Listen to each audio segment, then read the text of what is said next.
Bonnie's pissed. Bonnie has like a sliver that she can put her head in to bark at people right now, and she's mad. That was such a chaotic intro.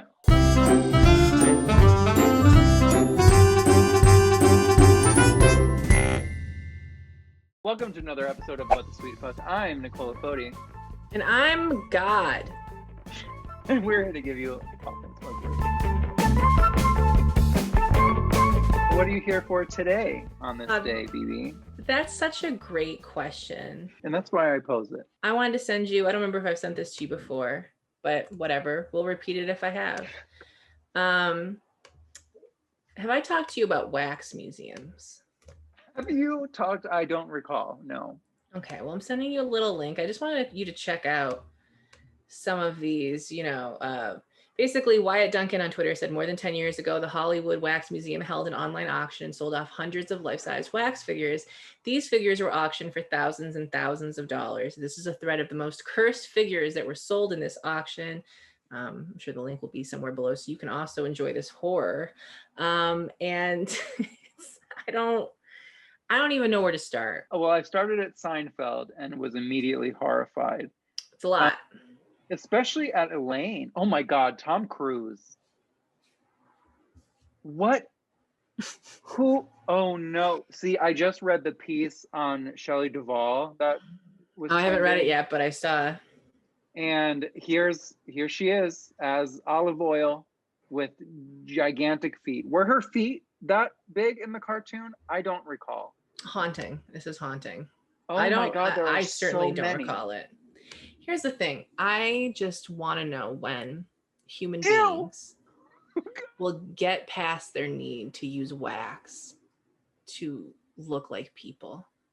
I don't know if you saw, what was it, House the Wax Museum? What was that Chad Michael Murray fucking people being embalmed in wax shit? Yeah, okay.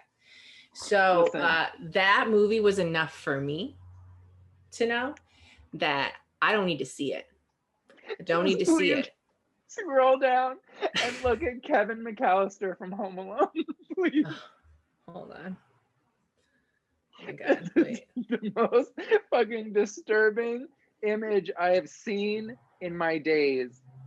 Oh, wait, I'm looking. I don't see him. Wait. Oh. It's like it's. Kill it. I want to kill it. I almost feel like it's slander. Like it's defamation. It's like it's like a visual, whatever the visual version of that would be. I feel like taking something and then making it worse, like ruining it. I think these wax figures do a pretty good job at ruining any legacy. And I don't know what's going on at that wax museum. What I know it's got a famous name, but like, let's not, which one I'm talking about in Hollywood. And is the goal for the work to be good, or is the goal to piss us all off and hope that we pay money to see it? I think the goal is for the work to be done regardless. Yeah. I think let's bring back sculptures. Let's bring back stonework. Let's bring back, make it out of fucking used condoms. I don't care. Whatever will look better than these. What are we working? Really what are we, when we step away, when the artists are stepping away from it? And listen, I can't make wax figures, so I'm not one to talk, right? But I know I can't make wax figures. And I just feel like the people making these wax figures also need to admit that maybe they don't know how to make wax figures. Yeah, but listen, maybe it's candle dipping for you, babe. Like maybe I feel like the interview went like this. They had a really good portfolio and they were like, great, you're in, you're on. Beautiful. And then they started making it and they realized like, oh fuck, like this is I'm in way above my head. But look at how much money I'm making. So let me just continue. Yes. I feel like the resume they looked at, the portfolio they looked at was for someone who, trying to think of something like not so specific that it's offending anyone that it would need to offend, but maybe it was like a still life sculptor. Yeah. You know, fruit maybe was their normal subject. Yes. I feel like someone walked in and was like, I make an incredible set of wax grapes. I have a what's it called? The little like the plastic thing you put it, a mold. I have some great molds. I could definitely make a mold of a face, but then they made a mold of one face and that was it. And that's the one. It feels like, listen, maybe this person is better suited for doing makeup on dead people. Actually, that might even be I would have concerns even with that. Maybe this person is best left with an Etch-a-Sketch. Just a suggestion, just brainstorming. You know, The Walking Dead is still on. Surprisingly, yes, it is. New season, I believe, just started. But guess what? They can go in and do the zombie makeup. I'm sure they would be great. You know what? And use these wax figures as like, falling bodies in TV shows or like, like, is that Elaine from Seinfeld? When you don't, when you don't have to look too closely at anything, you know, but it's just like a sea of just gore. Maybe we gotta slice these little boys up and put some spaghetti inside or whatever it is that Hollywood does. I don't know. I don't want to step on any toes, you know, make them look like a little cake. Maybe that's what we need to do. I'm just saying, again, sustainability. I'm really big on sustainability and repurposing things to just, you know, I don't know what wax does in the environment, but I just feel like, you know, we could do more with these. What do you think they smell like? Do you think they add like a fragrance to the wax to like make it not? Smell just came to me, but I don't know if I can describe it. Like when you said that, I immediately smelled it, but I don't. Formaldehyde. I don't know. I bet it smells like used pencil eraser. You know, like something. You know, there's a line where it's like maybe you're so good at something it looks bad. So maybe that's the line that we're at. That maybe they're just so great at this and I don't have the eye for it. But I do know that if any of those figures were standing in the corner of my room, in the light, not even in the dark, there would be an issue. I'm here for something I am truly so excited about because I've been begging the universe for this for years. Oh God. Okay. Knowing you, something dessert related. No, actually, it's Disney related. It's Disney Plus on, I think, what date is it? I just saw the thing on the 12th. Oh my God, tomorrow. Oh, is it Cinderella? Yes, Brandy's Cinderella. And I'm so excited because I used to own it on like VHS. Mm-hmm. And obviously, where are you going to play VHSs? One, I don't know where the VHS is anymore. And I tried to search online for years for like a bootleg copy, you know, stream it somewhere. Also, it's like Mandela effect, like we all imagined it together. I'm like, please, can we just surface this, like unearth it, you know, from the Disney vault? And here it is. It's coming. Coming tomorrow. I'm so excited. Impossible. I'm excited to watch it. This is one of those things where it's like, listen, every time it's like we're bringing something out of the vault. Listen, I know you got your own business plan. It works for you and you make a lot more money than I do. So please do not let me encroach on any of that. I mean, I'm sure you won't because you won't be watching this video. But if I don't know if you know this. Would love to do voiceovers. Would love to. I don't know if you know this. Would love a fat princess. Don't know if you know this. If you put out the thing that you spent a lot of money on to make, and you monetize it, it'll continue making you money. I just want to let you know that we don't want to wait 5 years to see fucking Cinderella or whatever movie you're pulling out of the vault and then pushing back in. I want to see it all now when I want to see it all of the time, forever. Okay. If I saw it when I was 2, I want to see it at fucking 200. I want it. So I know that maybe that works with other people. You hide things, you bring things back, and then that makes it exciting. I don't want my dick to be teased like this anymore. All right. My Disney dick needs to run free. And within that, I'm just saying, be proud of your work enough to show it. We love it. We want it. Get rid of the other racist shit and like bring us back the quality content, you know? So the fact that Cinderella wasn't already on Disney Plus, I'm like, hello, where's the Excel spreadsheet? Like, who's in charge of this? Like, what are we doing? Just send me the link, babe. I'll figure it out, you know? So, and I hope that Brandy negotiated some nice payment. Oh yes, she looked gleeful in her yes. in her promotion of it. So listen, that's how you know. That's how you know this was the right time. Then maybe this was the right time for it to come back out. Mm-hmm. It took a while to get all those papers in order, you know. That's fine. Listen, get all those signatures in. God bless. So today I want to talk about they're safe now. I'll start with that. Condoms. This would be really terrifying if this were us. Okay. Hold on. Let me get my background. Let me get my. Okay. Yeah. Okay. I hope this is not insensitive. I have an inkling that it is, and I apologize if it is. But there's a real life survivor that just ended. 3 people were literally stranded on an uninhabited island for 33 days, and they survived on coconuts, conches, and rats. Conchs? I guess that's conchs and rats. Little coconuts, conchs, and rats. The name of their next podcast. Listen, if these people deserve the $1 million prize from Survivor. True. Because all the people on Survivor, they usually last around 33 days if they win. These are real people who were not given any gift prizes from Jeff Probst. There was no massages on a nearby island or this is a different season of Survivor. You know? And they were rescued by people who were just doing what's it called, like a patrol around these islands. I think it's like 45 miles north of Cuba and Guayaquil.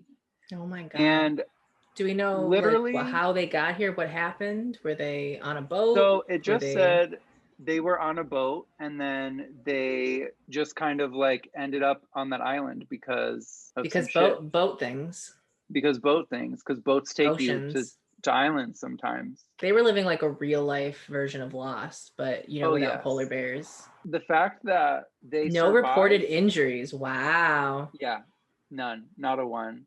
I mean, I'm sure they're happy to be, leaving the island, but I wonder what life was like for 33 days there without a television crew. I'm ready. Yeah, I'm ready for the docuseries. I'm ready for the books. I'm ready for the interviews. I want to hear their story. Where are the interviews? Yeah, I need it. I mean, this literally just happened 2 days ago. So they're coming, I'm sure. Being stuck with men for a month and figuring out things to talk about. Well, yeah, 1 woman and 2 men. I praise her. I just want to let you know that if we got stranded on an island, I don't think I'd make it. I don't think I would. Or by the time that rescue showed up, I would be on the other side of the island, starting a new life and a new civilization of one. Probably having a great time, actually. Once I could get over the killing rats by hand and I feel like I'm good. Again, sustainability. It all comes back to this. Taking a problem and making it a solution. And they did that. What the ingenuity, like the survival skills that it took. They had to make fire by hand, I'm assuming. How do you do that? I don't know. I can do it in Minecraft. I've seen 18 seasons of Survivor in the past 2 months. I can only do it in Minecraft. You know what? If I were ever stranded on an island, I would just have to hope that Ken was there because he knows how to do all that shit. See, yeah, I would die. Yeah. Although, in a situation where me, and Ken end up on an island, you might die. And then you can eat me. Ken and I would have a great time. And I'm sure Ken knows the perfect way to season and spice your body for consumption. Too much cannibalism in the news recently. Yeah, listen, I was just gonna say a little nod to Army Hammer. Can't believe the word arm is in his name. Ham. Arm ham. Oh no. Arm ham. Arm ham, classic arm ham. We gotta go. I gotta go. I gotta go. I'm glad those people are safe. I gotta go. Well, I just searched the word survive and I see Robert Downey Jr. in blackface in that one movie.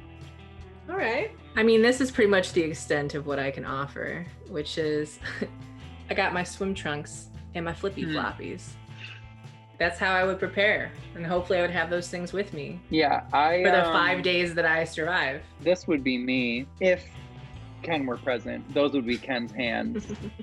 It's just like, okay, in order for this to happen, it's like I gotta come to this place with like tools and flint and like extra ropes and it just makes me rethink, like, you know, what's in my bag. You know, I just think that like maybe this is the time for a proper what's in my bag just in case. I don't know. Listen, it was I think you touched on something here. Free content idea for all of you. Why stay in the pack when you could stray from the crowd and go a little left to center? You know, what's in my survival bag? Why talk about my bag today when I could talk about my bag after my boat crashes on an island? I just feel like it's very niche, very specific, but also something we all would like to know. Yeah, and definitely something I would click on. Just being honest here. I'm just saying, like, do the creators of Survivor want a social media consultation and we can figure out like a fun TikTok series? Because I think this might be the one. What's in my satchel on my side of the tree trunk? I'm curious. Inquiring minds want to know. What shade lipstick are you putting on? Well, I'm finding a berry, hoping it's not poisonous, and getting that That's hue. exactly it. You would definitely put poisonous berries on your lips. I would give a very touching speech at your funeral as Ken and I sent you the fuck out to sea. Yeah. Well, what was left of me after you ate my limbs? I'd probably just look for little baby sharks or something and be like, supper. Singing the song while tossing my parts. Baby shark baby shark again. Sustainability, giving back. You know who always sustains and always gives back? These BBs. So we want to give to Heather Snitch Farrelloides. Heather, shut the fuck up, Snitch. Jeremy Shawshank Redemption. Joan of Arcadia, Joan of my heart. Shannon Lemon, la la la la la la, so sweet, so tart lemon. And William Harvale. William say no shit Harvale. We also want to thank all the BBs here, including Alexandra Eels. Alexandra just swimming in the sea of my heart eels. Cat Hart. Cat cutting right through the bullshit in my heart. Jennifer Best. Jennifer be best, please help us. Cat Waterflame. Cat just fucking sound like a superhero. Waterflame. Stephanie. And Roberto XS. Roberto 3XL, 5XL, 20XL, XS. We also want to thank all the BBs you see on the screen and the BBs you don't see who are ghost BBs. If you'd like to join them and us in the afterlife, please visit patreon.com/whatthesweetfuck. Thank you, BBs. Truly, we appreciate you. Also, watch the other episode on Meghan's channel because we talked about more things there. If you weren't aware, we still make 2 of these every time we make them. When we make them. Which, okay, possibly less than once a week recently. However, we're working on it. We're working on it. Listen, we're here now. And that's we're here. You know who else is here? My boyfriend. Yeah. Oh, that's true. And that's all that matters. Also subscribe. Yeah, we like that. We like when you do that. We appreciate it. Yeah, and follow us. Send it to your friends or like your family. Whatever. Start a fight. Make a friend. Whatever you want. Make an enemy. Whichever. Whatever. Love you. It's a thin line, babe. Bye. Bye.